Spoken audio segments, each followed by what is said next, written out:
Bonjour à tous, c'est moi qui prends la suite euh, pour, euh, pour vous exposer en quelques mots et très rapidement donc ce rendez-vous expert qui est consacré au remploi, qui vient en lien avec le dossier sur le réemploi qui a été publié dans Opération immobilière il y a quelques mois, que vous pouvez acheter au numéro si vous le souhaitez sur notre site internet. Cette conférence donc sur le réemploi, mode d'emploi juridique, est animée par Christian Huglot et Ariel Guillaumeau, avocats au cabinet Huglot-Lepage. Je les remercie d'animer cette conférence et également de leur participation donc au dossier d'opération immobilière. Sur la slide juste d'après, on va vous expliquer comment poser une question, puisque tout au long de la conférence, en tant que participant, vous pouvez poser vos questions. Elles seront traitées à la fin. Donc, il suffit de cliquer sur la petite flèche orange en haut à droite de votre écran, de saisir votre question et de la valider. Et donc, l'ensemble des questions sera traité à la fin de la conférence. Du coup, il me reste à vous souhaiter une bonne conférence et à passer la parole à Maître Huglot. À tout à l'heure. Bonjour à toutes et à tous. Cette communication technique de haut niveau est consacrée à la question de la réutilisation du remploi des matériaux. Vous verrez dans l'acte de construction, vous verrez tout à l'heure, de bien distinguer les deux. Comme c'est un sujet technique précis, il est toujours indispensable quand on aborde un sujet technique pour en avoir son intelligence, à quoi ça sert, pourquoi c'est comme cela, etc. Il faut toujours replacer le sujet dans un ensemble. Et je pense qu'on peut replacer le sujet dans un ensemble en essayant ensemble, si vous voulez, de mesurer la part que peut prendre le droit immobilier de la construction dans ce qu'on appelle la nécessaire transition écologique et économique. Il y a un phénomène sans retour, vous le connaissez tous, qui est celui du réchauffement climatique. On sait que le fameux objectif de 1,5% d'augmentation moyenne pour l'année 2100 ne sera jamais tenu, puisqu'il va être dépassé.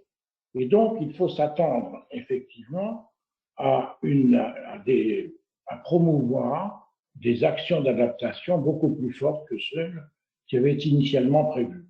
En fait, en réalité, dans notre sujet, réutilisation et remploi des matériaux,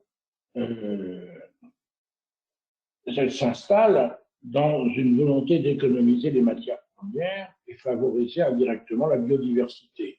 Donc, elle a une raison d'être. Alors, effectivement, si elle a une raison d'être, elle a un statut juridique par la loi phare en la matière et la loi de dite économie circulaire du 10 février 2020, relative, je lis le texte, à la lutte contre le gaspillage et l'économie circulaire. Ce qui nous concerne dans cette loi, qui porte pas moins de 120 articles, c'est le titre 3, qui est intitulé « Favoriser le remploi et la réutilisation dans le cadre de la lutte contre le gaspillage ». Cette loi modifie 3 codes. Il y en a un dont on ne parlera pas aujourd'hui parce que ce n'est pas l'objet, c'est le code de la commande publique, mais le texte de la loi modifie le code de la construction et de l'habitation et le code de l'environnement. De façon très brève, mais pour vous permettre d'avoir des repères et de retourner au texte si vous en avez besoin, je lis l'article 51 de la loi de 2020, qui modifie l'article 110-A, L111-10-4, je prie de m'excuser, qui est ainsi rédigé lorsqu'il y a des travaux de démolition, de réhabilitation significative des bâtiments. Le maître d'ouvrage, retenez bien ce terme, est tenu de réaliser un diagnostic relatif à la gestion des produits, matériaux et déchets issus de ces travaux. Ce diagnostic fournit les informations nécessaires relatives aux produits, matériaux et déchets en vue en priorité de leur emploi ou à défaut de leur valorisation. Et la grande question, c'était de savoir, de traiter à travers cette réutilisation de matériaux, la question du droit des déchets. Et précisément, l'article 54 de la loi va nous permettre de faire sortir du statut de déchets des matériaux qui peuvent être remployés. L'article dispose, article L541-4-4, dans le cadre d'un chantier de réhabilitation des démolitions d'un bâtiment, si un tri des matériaux et équipements ou produits de construction est effectué par un opérateur qui a la faculté de contrôler les produits et équipements pouvant être réemployés, les produits et équipements destinés au réemploi ne prennent pas le statut de déchet. Vous allez voir, il y a une distinction à faire, comme je disais tout à l'heure, entre réemploi et réutilisation. Alors, j'en ai pratiquement terminé, mais je voudrais quand même vous donner une physionomie générale à quoi ça sert. Les textes visent donc, nous sommes d'accord, les déchets du BTP. Et il faut savoir que d'après l'UNICEM, qui est la grande centrale sur le sujet, 70% de ces types de déchets sont recyclés, ce qui est quand même pas mal par rapport aux autres États. Ils ont en général trois destins: le remblayage sur place, ça on comprend très bien, mais surtout le recyclage via les plateformes de carrière et le réemploi direct pour la plupart du temps. Ce sont ces sujets qui vont faire l'objet de cette communication aujourd'hui. Leur mise en place, vous allez le comprendre tout de suite, exige, pour qu'il soit efficace, cette mise en place et ce régime juridique, un régime particulier de diagnostic, de contrôle de tri et d'utilisation. Ce qui va être étudié et démontré par une spécialiste de la matière et de bien d'autres sujets de l'environnement, Maître Ariel Guillaumeau, qui a maintenant la parole. Merci. Merci, Maître Glo, pour cette belle introduction. Effectivement, on va parler aujourd'hui réemploi et construction, et je voudrais revenir sur un point très important que M. Huglot a soulevé, c'est la différence entre, si j'arrive à passer la slide, voilà, entre réemploi et réutilisation. Vous avez peut-être eu l'occasion de rencontrer ces deux termes, peut-être les avez-vous utilisés de la même manière, peut-être pensiez-vous qu'ils étaient synonymes. Je voudrais juste clarifier au début de cette présentation la différence entre ces deux notions, puisque à l'origine, le droit européen ne prévoit pas de différence. C'est vraiment le droit français qui a bien aimé la complication et nous a donc proposé deux notions en une. Le réemploi, c'est l'opération par laquelle des substances qui ne sont pas des déchets sont utilisées de nouveau pour un usage identique. Ça signifie que tous les matériaux réemployés, quand on parle de réemploi, on exclut la question des déchets. En tout cas, un déchet ne peut pas être réemployé. En revanche, un matériau, un élément qui est devenu un déchet et ensuite qui est réutilisé de nouveau pour l'usage auquel il était destiné à l'origine ou pour un nouvel usage, c'est un matériau qui sera réutilisé. Donc aujourd'hui, on va se concentrer sur le réemploi et le régime juridique du réemploi sur le chantier de construction et surtout de déconstruction, de démolition, de rénovation. La différence entre ces deux définitions, vous la trouverez au sein du Code de l'environnement, dont la référence vous est affichée juste ici. Et pour cette présentation, je vous propose de fonctionner de manière chronologique ou plutôt circulaire, puisque je pense que c'est plutôt à propos, dans l'ordre de la façon dont on va penser le réemploi. Donc tout d'abord, lorsque l'on est acteur d'un chantier de déconstruction et ensuite à la fin, éventuellement, lorsqu'on veut utiliser des matériaux réemployés sur son chantier. Commençons tout de suite par le préalable obligatoire, c'est le diagnostic produits, matériaux, déchets dont M. Huglot vous a parlé très brièvement à l'instant. Il est prévu donc par les dispositions que vous voyez s'afficher à votre écran dans le Code de la construction et de l'habitation et il a été précisé par un décret en 2021. Ce diagnostic, il est obligatoire pour certains chantiers. Alors, pour certains chantiers, lesquels? D'abord, il concerne les opérations de démolition ou de rénovation significative. On va s'arrêter sur ces termes. Démolition, je crois que c'est à peu près clair, mais rénovation significative, c'est quoi? C'est quand vous détruisez ou vous remplacez au moins deux éléments de second œuvre. Donc voilà, je vous ai donné quelques exemples, plancher, visserie, chauffage, cloison sanitaire, etc. Ça, c'est la démolition ou la rénovation significative. Et ensuite, ce chantier de démolition ou de rénovation significative, il doit remplir deux critères. la surface cumulée de plancher de l'ensemble des bâtiments concernés par cette démolition ou cette rénovation doit être supérieure à 1000 m². Et un bâtiment au moins doit avoir accueilli une activité agricole, industrielle ou commerciale et été le siège de matériaux, de substances classées comme dangereuses au sens du Code du travail. Alors, soit parce qu'ils y étaient fabriqués, distribués, utilisés ou stockés. Si votre chantier entre dans ces critères, dans cette catégorie, vous êtes soumis en tant que maître d'ouvrage à l'obligation de réaliser un diagnostic produits, matériaux, déchets. Cette obligation, elle s'applique à partir du 1er janvier 2022, donc concrètement, lorsque vous avez déposé votre date de demande de déclaration préalable ou permis de construire, permis d'aménager, etc., après le 1er janvier 2022. Quand vous devez faire ce diagnostic, c'est idéalement après les diagnostics obligatoires, comme par exemple les diagnostics amiante, plomb, etc. Et bien évidemment avant toute opération de déconstruction, de démolition.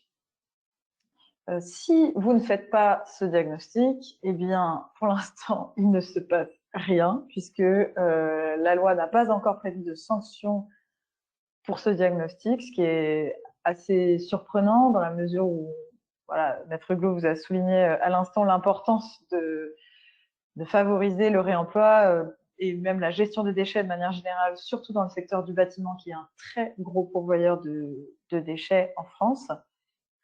Voilà, peut-être ça va évoluer à l'avenir, mais je vous informe que pour l'instant, il n'y a pas de sanction. Alors, concrètement, qu'est-ce qu'on doit mettre dans le diagnostic et que contient-il?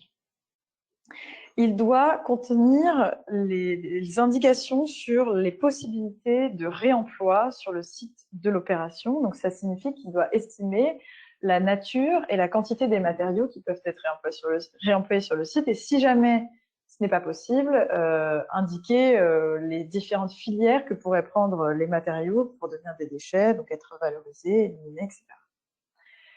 À chaque fois, la nature et la quantité doivent être estimées. Qui peut élaborer ce diagnostic? Alors là, pour le coup, on a un décret qui vient préciser de façon assez précise les compétences du diagnostiqueur. Il s'agit d'une personne physique ou morale qui a des garanties de compétences. Alors, ces garanties de compétences, ça dépend si c'est une société ou si c'est une seule personne physique individuelle.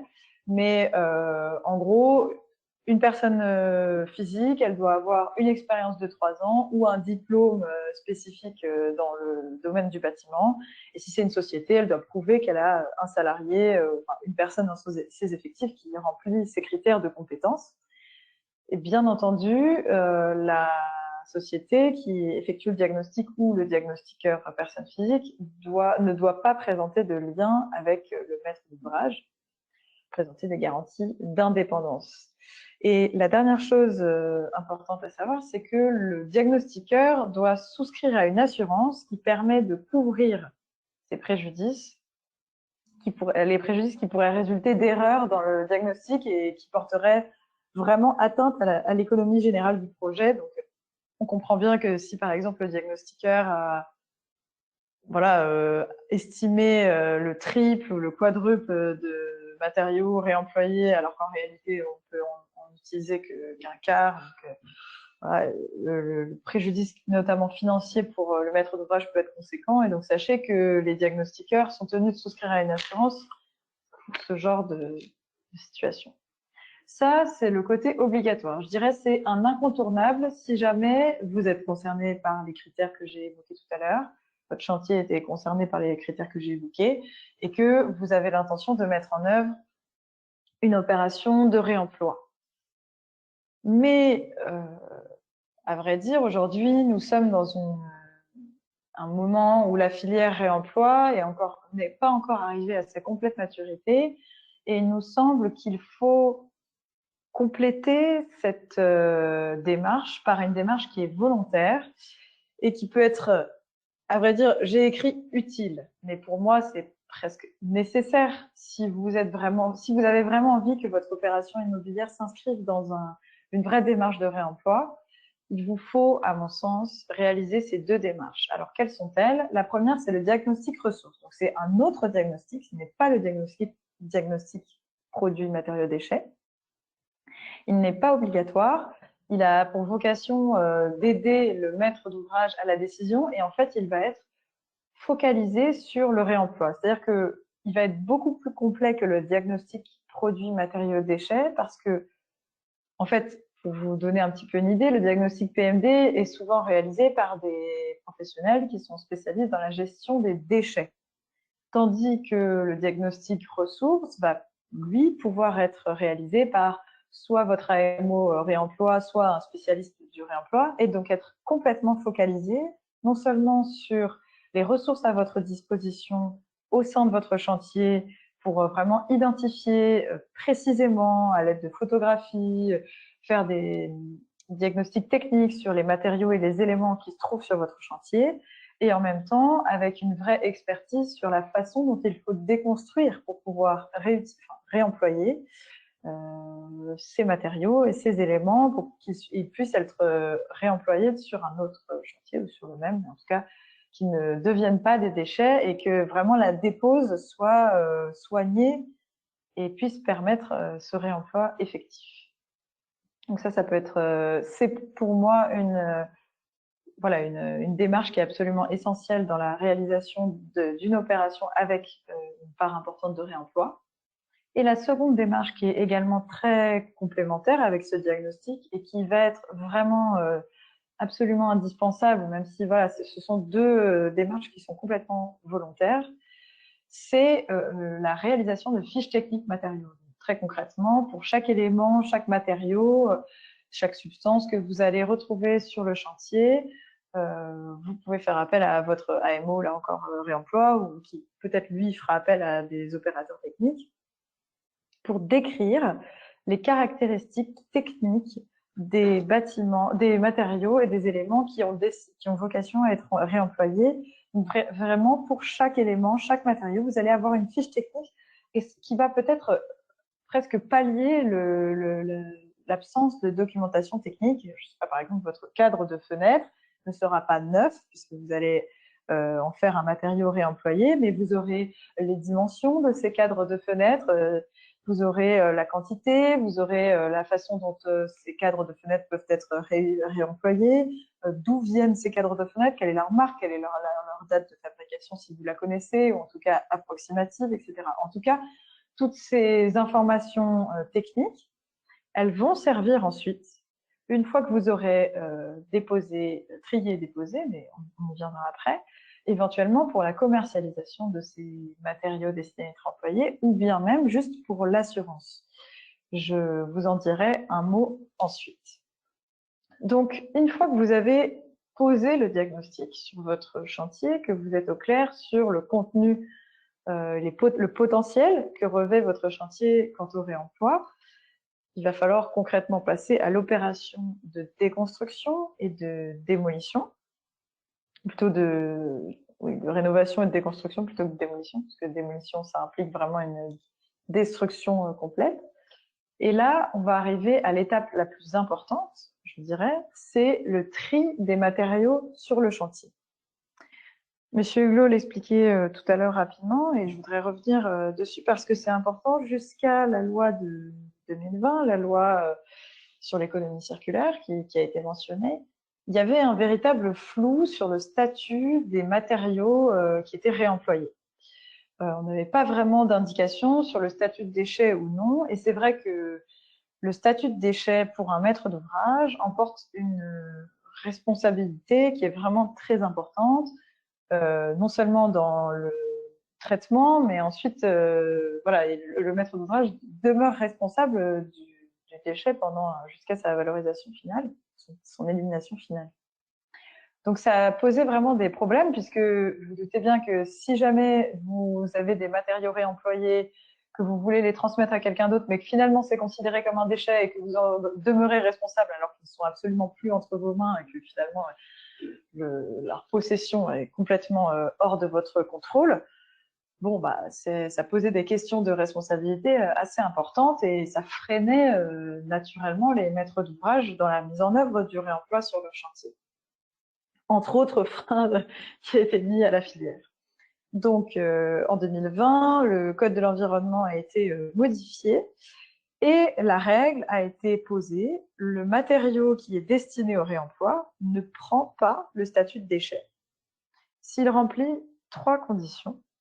D'abord, un tri est réalisé.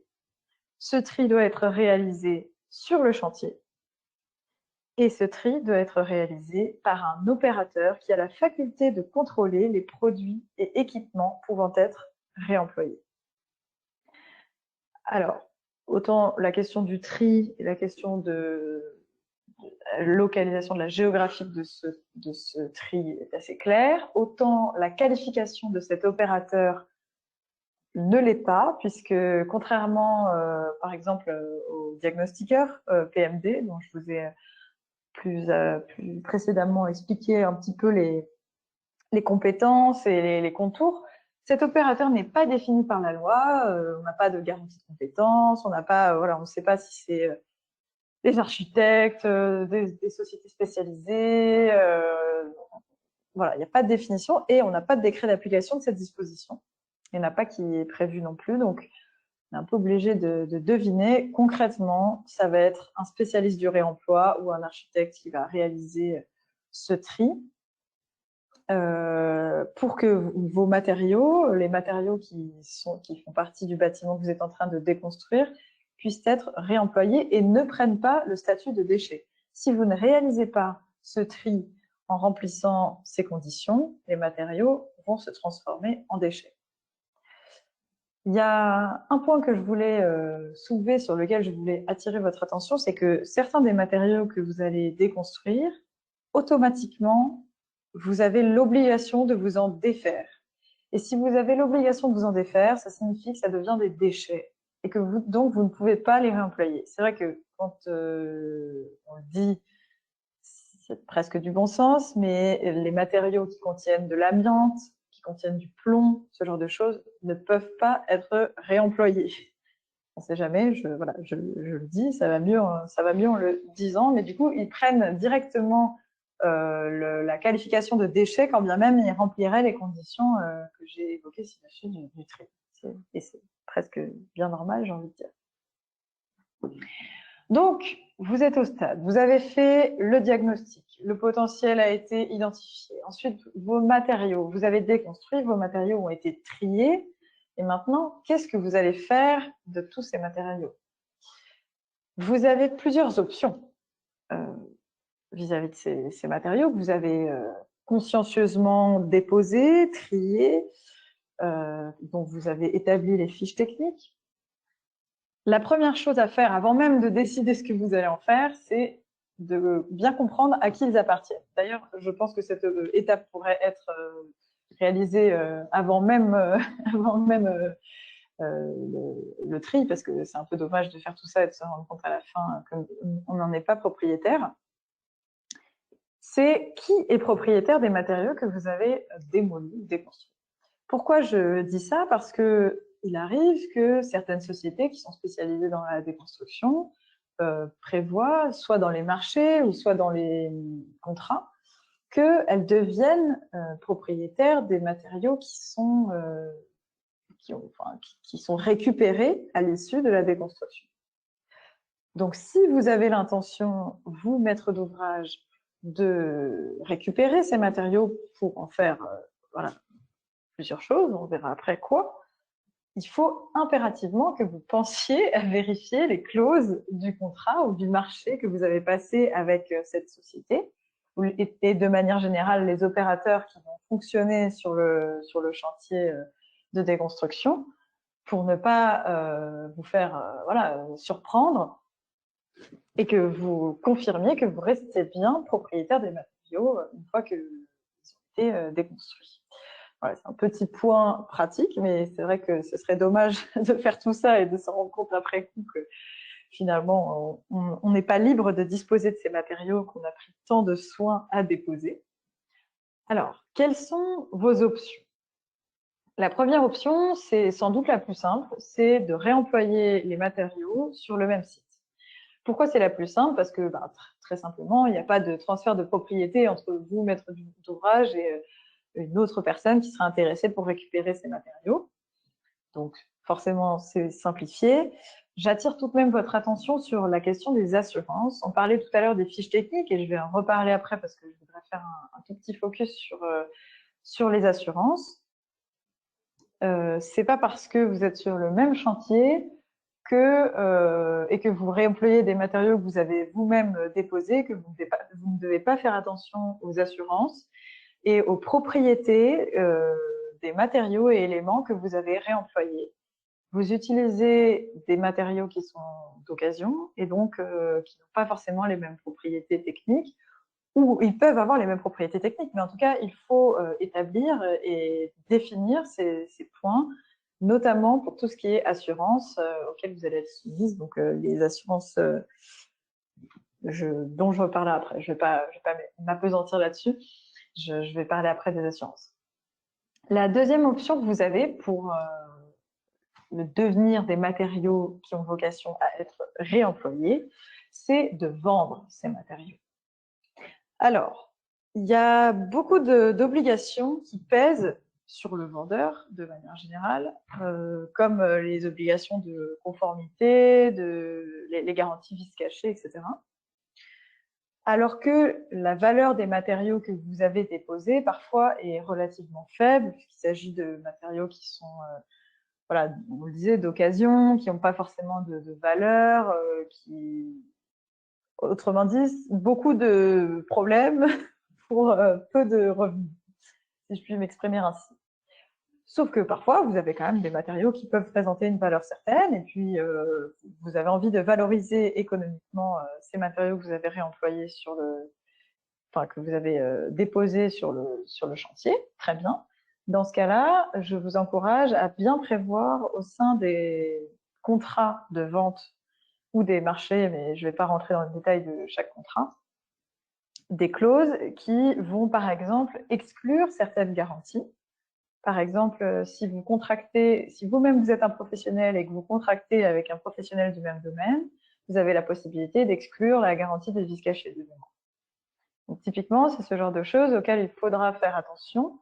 Et s'il y a un point essentiel que vous devez mettre absolument, mais ça vaut pour tous les contrats, même si c'est à titre gratuit, c'est l'information. Il faut impérativement que votre contrat contienne toutes les informations sur cet élément ou ce matériau destiné au réemploi, et notamment sur son caractère d'occasion, ça c'est évident, sur ses propriétés, etc. Donc là encore, on voit que mieux vous avez fait le diagnostic PMD, ressources et fiches techniques, mieux vous pourrez ensuite organiser toute l'opération de réemploi jusqu'à la vente en fait de ces matériaux. C'est vraiment très important de bien informer votre acheteur sur la valeur, les propriétés des matériaux que vous allez lui vendre. Petit aparté sur les personnes publiques, les maîtres d'ouvrage publics. Si vous êtes maître d'ouvrage public, vous êtes soumis à des procédures de contrats, de vente, de cession qui sont particulières au fait que vous soyez une personne publique, que ce soit dans la prise de décision. Parfois, vous allez devoir, par exemple, avoir une décision de l'organe délibérant. Parfois, vous allez devoir faire une procédure de mise en concurrence. Voilà, c'est pas forcément toujours le cas, hein, mais il faut bien avoir en tête que c'est pas parce qu'on est dans le domaine du réemploi que les règles de la commande publique ne s'appliquent pas. Et donc, il faut bien avoir cela en tête pour les personnes publiques si vous souhaitez vendre. La dernière option pour les matériaux qui sont destinés au réemploi que vous avez déposés sur votre chantier, c'est l'option du don. Alors, le don, c'est une option qui présente moins de complications que la vente, simplement parce que le donateur a beaucoup moins de responsabilités et d'obligations que le vendeur. Vous n'êtes pas soumis à toutes ces questions de ces garanties, de vices cachés, etc. Donc, pour le maître d'ouvrage, c'est quand même une responsabilité bien moindre. Et donc, souvent, cette option, si vous avez des matériaux qui ont finalement une valeur relativement faible, elle est parfois privilégiée par le maître d'ouvrage. Attention, là encore, pour les personnes publiques, puisque il y a un principe d'interdiction des libéralités pour les personnes publiques. Donc, le don des matériaux destinés au réemploi n'est pas forcément toujours possible, sauf motif d'intérêt général et contrepartie suffisante. Alors, le motif d'intérêt général, c'est vrai qu'en matière de réemploi, il nous semble assez facilement justifié, puisque voilà, on a parlé tout à l'heure de l'importance du réemploi pour la filière et voilà, la lutte contre le changement climatique, la transition écologique, etc. Donc, ça s'inscrit, à notre sens, sans difficulté dans le cadre d'un motif d'intérêt général. Et pour ce qui est de la contrepartie, eh bien, par exemple, ça pourrait être une société qui vient faire la dépose en échange de la récupération des matériaux, etc. C'est ce type de contrepartie. Mais pensez tout de même à bien vérifier le principe d'interdiction des libéralités. J'ai parlé de la vente, mais ça vaut aussi pour le don. Faites bien attention aussi à faire le distinguo entre domaine public et privé pour une personne publique.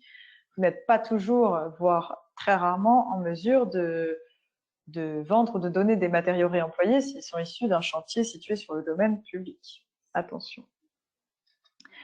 Voilà pour les 3 options, rapidement, dans les grandes lignes de ce que peuvent devenir les matériaux réemployés que vous avez identifiés et déconstruits et déposés sur votre chantier.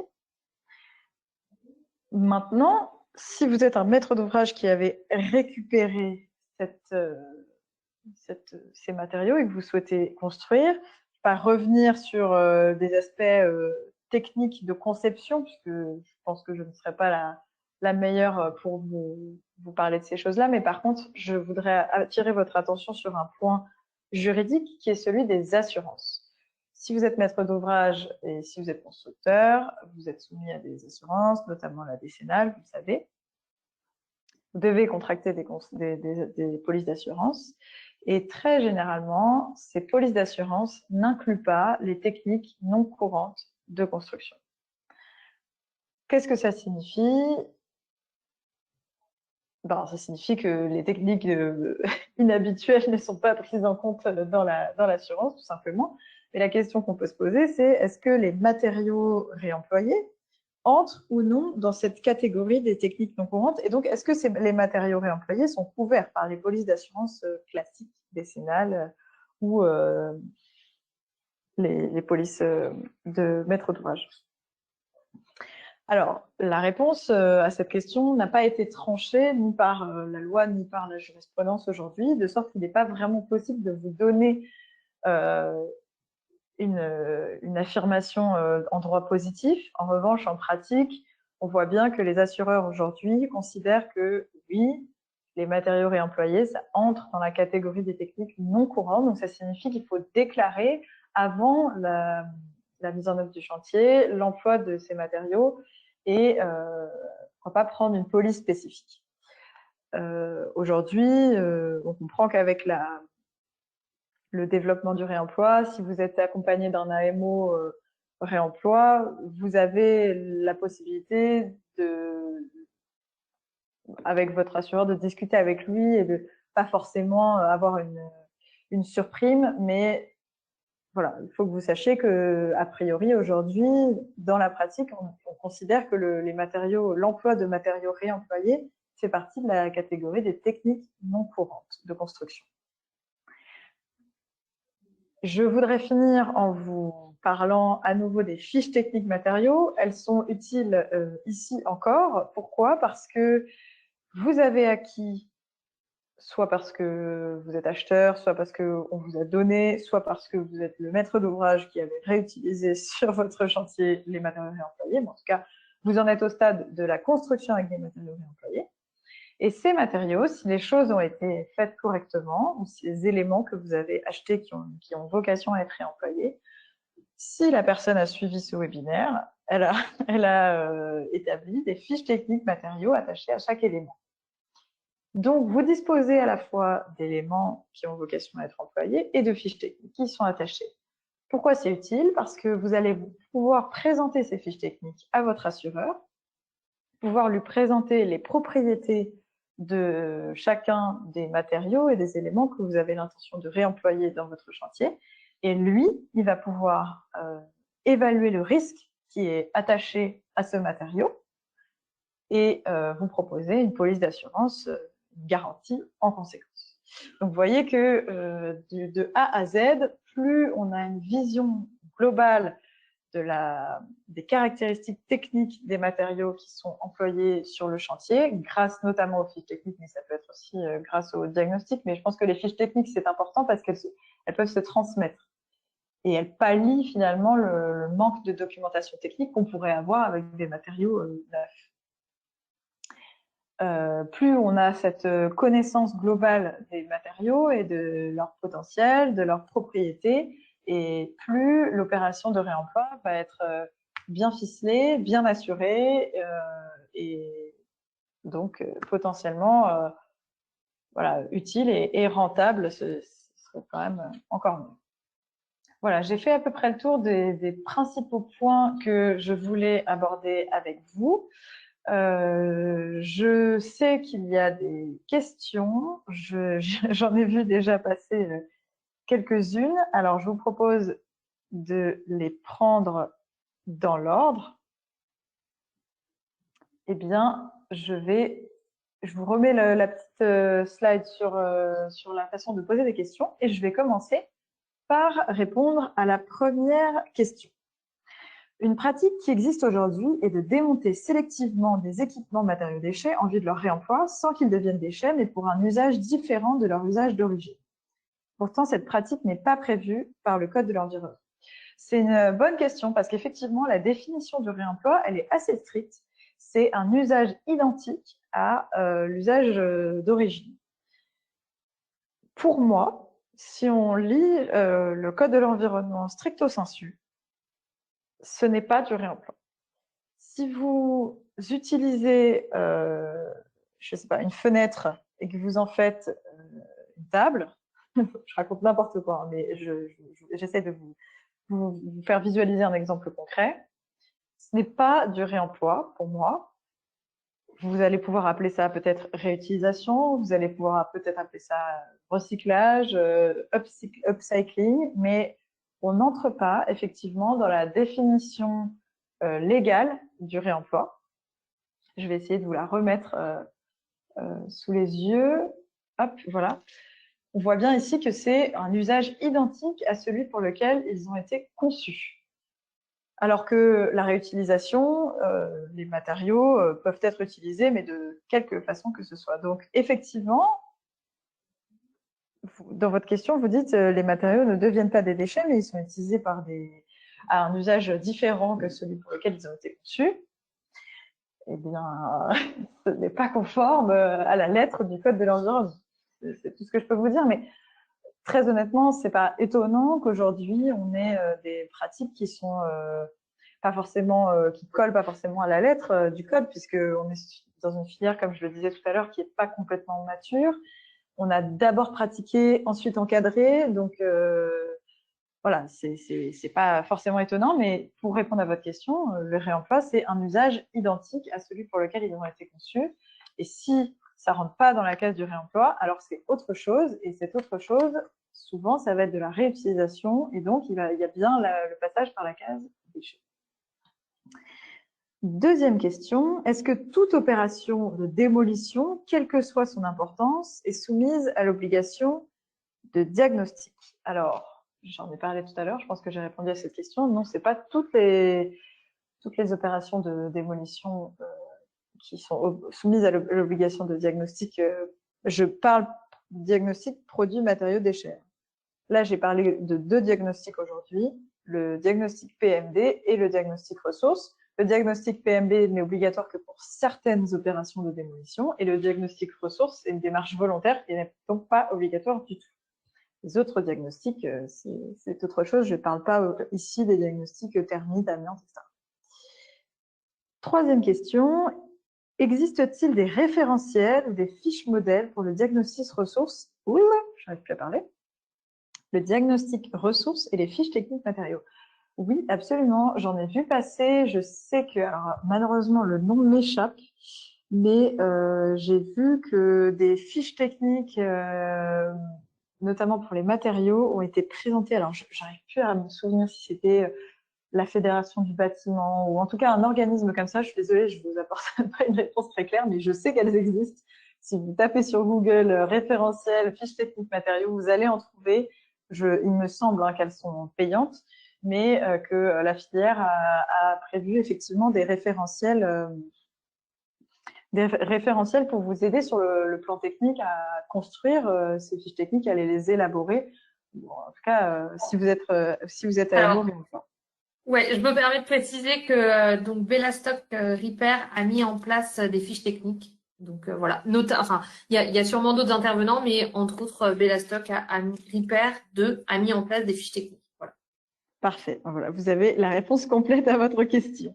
Voilà. Très bien. Quatrième question.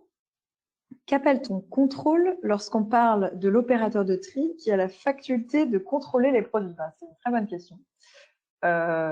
Concrètement, en fait, on peut entendre ce terme comme on veut, c'est-à-dire vous êtes architecte, vous avez la capacité de contrôler que une fenêtre s'arrête je raconte n'importe quoi, à 3 mètres de hauteur sur 2 mètres de large. Si vous êtes maçon, vous avez la capacité de bien connaître. Enfin, en fait, il y a plein de gens qui pourraient avoir cette capacité de contrôler les produits et équipements, et c'est pour ça qu'on regrette un peu qu'il n'y ait pas eu de définition un peu plus claire, ne serait-ce que parce que finalement, la compétence de contrôler les produits et équipements, finalement, elle m'a l'air relativement similaire à celle qui est prévue dans le diagnostic produits matériaux déchets. En tout cas, quelqu'un qui a une compétence, un diplôme en matière de bâtiment ou une expérience dans le BTP ou dans l'architecture ou en tout cas voilà ce type de secteur me semble tout à fait à même de pouvoir contrôler ces produits et ces équipements et pouvoir comprendre en fait. Contrôler, c'est bien évidemment c'est analyser, c'est identifier, c'est faire en sorte que la dépose se fasse correctement. Toutes ces compétences-là, à mon avis, elles sont assez proches de celles qui sont demandées aux diagnostiqueurs produits matériaux déchets, mais pour autant, le législateur n'a pas souhaité préciser ce qu'il entendait par là. En fait, on est un peu obligé de deviner. Donc voilà, je vous ai donné ma réponse à la devinette, spécialiste du réemploi, architecte, BTP. Malheureusement, en droit positif, j'ai pas plus d'informations que cela. Si je veux donner, alors pardon, je passe à la question suivante. Si je veux donner des matériaux issus de mon chantier, est-ce que je dois nécessairement conclure un contrat? C'est une bonne question parce que c'est vrai que j'ai parlé du contrat de vente ou des marchés pour les cessions à titre onéreux, mais c'est vrai que vous avez tout à fait la possibilité de le donner. Et quand on donne, parfois, on pourrait avoir le réflexe, le mauvais réflexe, de se dire que nous ne gardons pas de traces de ce don. Alors, c'est pas parce que vous donnez que vous ne devez pas conclure de contrat. C'est pas vraiment un contrat. Ce qu'on vous recommande, c'est plutôt de réaliser soit un contrat de cession à titre gratuit, soit une attestation de don, ou pour pouvoir garder une trace de qui a donné, qui a reçu, et quel matériau, quel élément a bien été donné, quel matériau a bien été reçu, et la date de la remise du donateur au donataire. L'importance aussi d'avoir cette trace écrite, donc soit l'attestation, soit la convention quelconque, c'est de pouvoir donner toutes les informations sur ce bien. Certes, vous n'êtes pas tenu aux mêmes responsabilités qu'un vendeur, mais c'est quand même important pour la personne qui reçoit le don qu'elle sache que vous lui donnez un matériau qui est d'occasion. Éventuellement, vous lui transmettez la fiche technique qui est liée au matériau. Et puis tous les éléments techniques qui peuvent être utiles en lien avec cet élément ou ce matériau que vous donnez. Donc, c'est pas forcément un contrat, c'est pas obligatoirement un contrat, mais à minima une trace écrite avec une attestation de don ou une convention de cession à titre gratuit. Question 6. Comment les MOE et les architectes peuvent-ils s'y retrouver s'ils doivent contracter une assurance spécifique?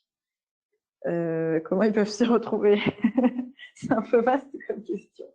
Vous avez... je ne sais pas comment répondre à cette question.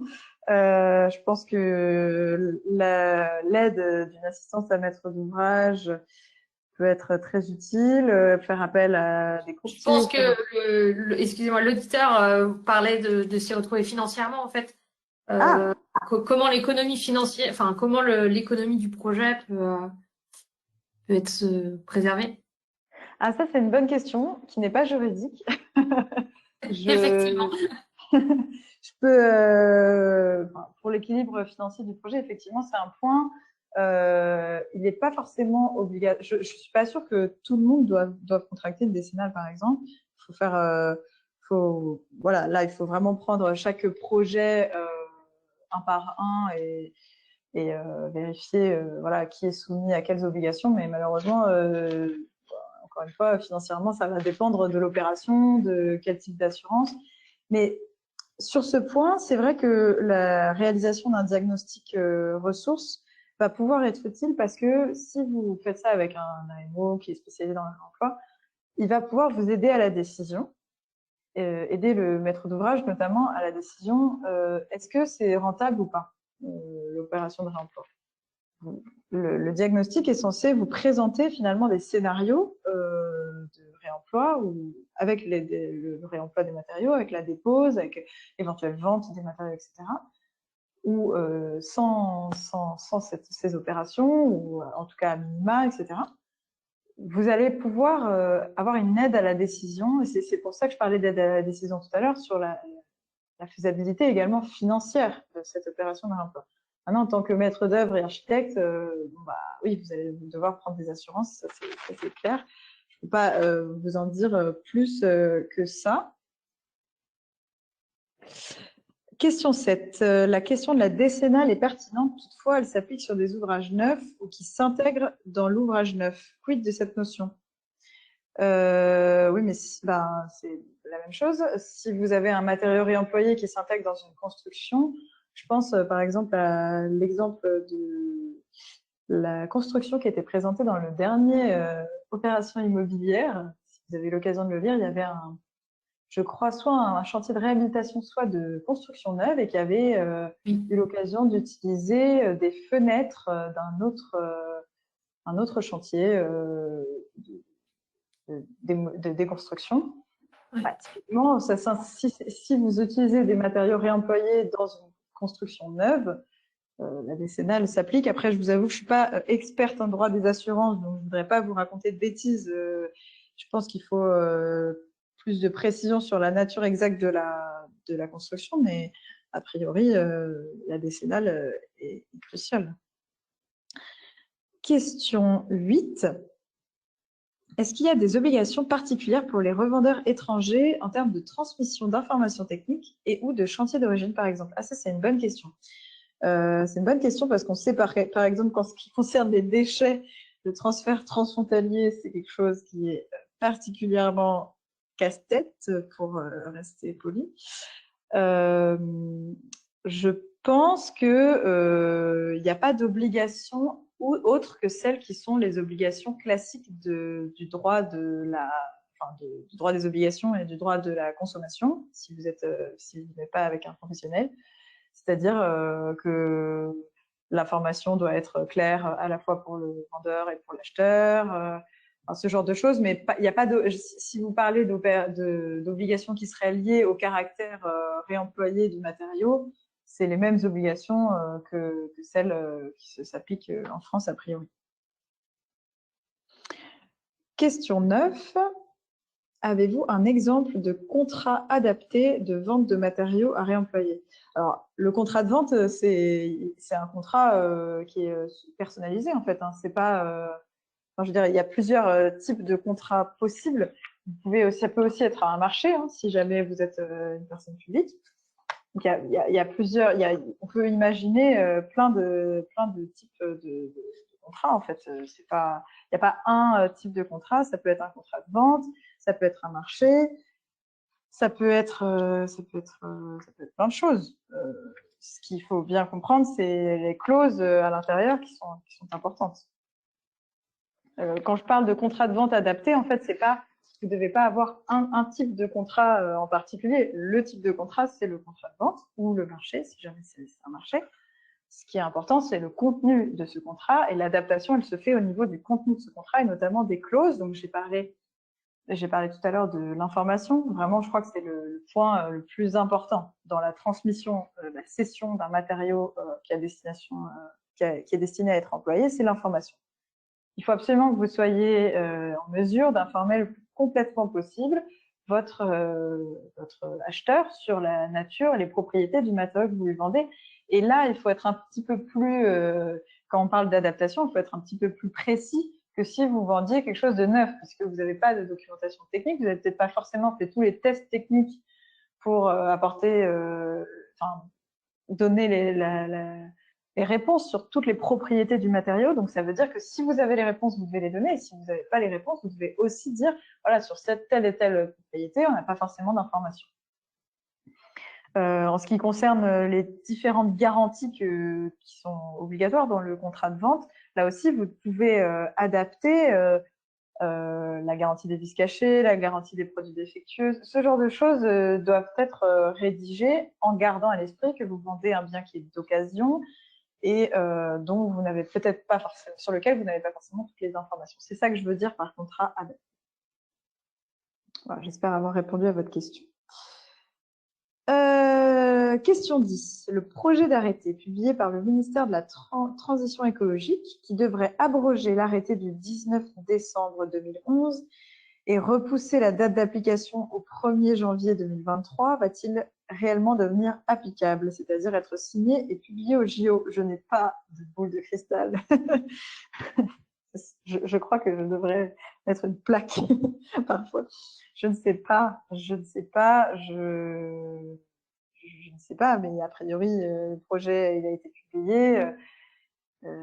C'est vrai que là, on arrive à la fin. Alors, en ce qui concerne, je ne sais pas si vous avez remarqué, les déchets et le bâtiment en général, le gouvernement a pris la très bonne habitude de tout publier le 31 décembre à minuit ou le 1er janvier. Donc, il n'est pas du tout impossible que ce soit publié avant la fin de l'année. L'année dernière aussi, je me disais non, c'est pas possible, ça va pas pouvoir être possible, la REP, ça va pas rentrer en vigueur. Et si, le 31 décembre, on a eu la publication. Restez quand même attentifs, c'est pas du tout impossible, c'est pas parce qu'on attend depuis un petit moment que ça va pas arriver, même si la date d'échéance nous paraît très courte. C'est pas impossible que ça soit publié avant. Mais malheureusement, je n'ai pas de tips d'insider et je n'ai pas l'information en direct, donc je ne peux pas vous dire quand ça va être vraiment applicable. Question 11. Un don au particulier est-il possible? Alors, dans l'absolu, oui, c'est pas du tout impossible. Maintenant, ça va dépendre de votre qualité en tant que maître d'ouvrage. Est-ce que, par exemple, vous êtes une personne publique? Si vous êtes une personne publique, ça veut dire que vous devez respecter certaines règles. Je parlais tout à l'heure de l'interdiction du principe de la libéralité. Et de manière générale, c'est pas parce que vous donnez à des particuliers que vous ne devez pas garder trace de ces dons. Attention, en tout cas, je veux dire, c'est pas une obligation, mais c'est un conseil que je vous donne. C'est pas parce que vous donnez au voisin ou à n'importe quel particulier que vous ne devez pas vous protéger en réalisant une attestation de don ou un contrat, une convention de cession à titre gratuit. Ça, c'est important. Mais oui, a priori, je ne vois pas de difficulté à faire un don aux particuliers. Quid de la responsabilité décennale pour un constructeur ayant mis en œuvre un matériau d'occasion? J'en ai parlé tout à l'heure. C'est la même chose. La décennale s'applique. On considère que ce n'est pas une technique courante de construction. Donc, je crois que j'ai à peu près répondu tout à l'heure à cette question. on considère que c'est pas une technique courante de construction, donc il faut déclarer l'emploi et l'utilisation de ces matériaux d'occasion. Pourquoi, lorsque l'on vend ou l'on donne le matériau, on parle de réemploi ou non de réutilisation? La personne se dépossède du matériau, celui-ci ne passe-t-il pas par le statut de déchet? C'est une très bonne question. Effectivement, le déchet, j'ai pas la définition légale en tête, mais vous avez raison, il y a cette idée de se défaire de l'objet, du matériau, de l'élément. Mais là, le réemploi, on est sur une définition qui est légale, et donc en fait, c'est un peu une exception au régime du déchet, si vous voulez. Quand le matériau fait l'objet d'un prix, et donc en gros, il a été validé comme tel, comme matériau pouvant être réemployé par l'opérateur qualifié obscur dont on a parlé tout à l'heure, et en pratique, voilà, un spécialiste du réemploi, un architecte, etc. Il ne peut pas être qualifié de déchet, mais c'est une exception au régime des déchets. Si ce tri n'a pas lieu, effectivement, ça devient un déchet. Donc, c'est pour ça. C'est parce qu'il y a une exception, mais c'est pas parce qu'on vend ou on donne le matériau, ça n'a rien à voir. C'est avant cela, en fait. Le déchet, ça ne devient pas un déchet. C'est pas l'opération de vente ou de don qui transforme l'objet en déchet. Sinon, à chaque fois qu'on vendrait ou qu'on donnerait un objet, il se transformerait en déchet. Heureusement, ce n'est pas le cas. Là, c'est vraiment le tri sur le chantier qui va faire que oui ou non, ça va se transformer en déchet. C'est à ce stade-là. Dernière question, après je crois que nous sommes bons. L'obligation de marquage CE des produits couverts par une norme harmonisée lors de leur mise en œuvre, lors de leur mise sur le marché européen s'applique-t-elle en cas de revente des matériaux en vue de leur réemploi? C'est une bonne question. Je pense, mais très honnêtement, je n'ai pas creusé la question, mais si je vous réponds de bon sens, je dirais que on considère que c'est des produits d'occasion et donc que vous n'avez pas à opérer un nouveau marquage s'il n'y a pas de marquage. Je pense que c'est plutôt faut plutôt penser en termes de produits d'occasion, matériaux d'occasion. Et pas forcément, même si vous mettez sur le marché ce produit d'occasion, je pense que c'est cette démarche juridique qu'il faut avoir en tête. Mais ça doit dépendre en réalité des normes applicables. Donc, pour le coup, je ne peux pas vous répondre précisément, mais là, plutôt, je vous dirais non. Plutôt. Pas certaine à 100%, mais voilà, si je vous réponds comme ça de ma lorgnette. Est-ce que nous avions d'autres questions? Je crois que nous arrivons à la fin. Je parle déjà depuis 1 heure. Tout à fait. Merci beaucoup. J'espère ne vous avoir pas trop fatigué. On a eu plein de questions et vous êtes très nombreux et donc on vous remercie. Je remercie les intervenants, bien sûr, pour leur disponibilité et cette présentation qui était très, très intéressante. J'encourage l'ensemble des participants à lire évidemment le numéro d'opération immobilière consacré à cette question où, comme Ariel le disait tout à l'heure, il y a des exemples concrets, il y a des positionnements, il y a des participations d'opérateurs de réemploi, etc. Donc, il est plus large que les points juridiques. Donc, il est en vente au numéro sur le site internet des éditions du Moniteur. Donc voilà. Et puis ce webinaire était le dernier de l'année 2022 et donc Opération Immobilière reprendra ses rendez-vous en janvier. Voilà. Écoutez, il me reste à vous remercier. À très bientôt. Au revoir. À très bientôt. Au revoir.